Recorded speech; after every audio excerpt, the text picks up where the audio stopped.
তারেক রহমানকে জবাব দিতে হবে। এটা কি তারেক রহমানের সন্ত্রাসী বাহিনী, যেই বাহিনী মানুষের উপরে এইভাবে শুধুমাত্র দ্বিমত করার কারণে, সমালোচনা করার কারণে এভাবে আক্রমণ করতেছে? সালাউদ্দিন আহমেদকে জবাব দিতে হবে।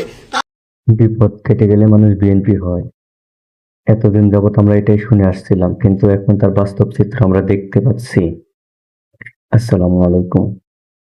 আমরা ভেবেছিলাম বিএনপি হয়তো নতুন ধারার রাজনীতি করবে, কিন্তু না, বিএনপি এখনো পুরনো ধারার রাজনীতি করতেছে।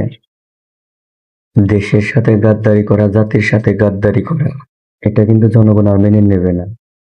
এটার কিন্তু প্রতিরোধ হবেই। আজকে আপনার দলের নামে সমালোচনা করা যাবে না, দলের ব্যক্তির নামে সমালোচনা করা যাবে না।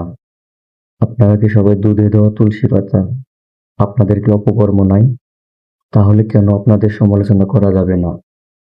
বিগত দিনে আপনারাই তো মজলুম ছিলেন, আপনারাই তো অন্যায়ের শিকার হয়েছিলেন।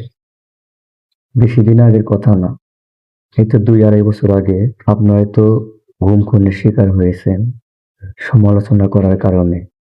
আপনারা তো ফের একই কাজই করতেছেন। বাংলাদেশের জনগণ এখন আর পুরনো ধারার রাজনীতি চায় না। বাংলাদেশের মানুষ আর গুম খুনের শিকার হতে চায় না। বাংলাদেশের মানুষ এখন মুক্ত ভাষায় সমালোচনা করতে চায়।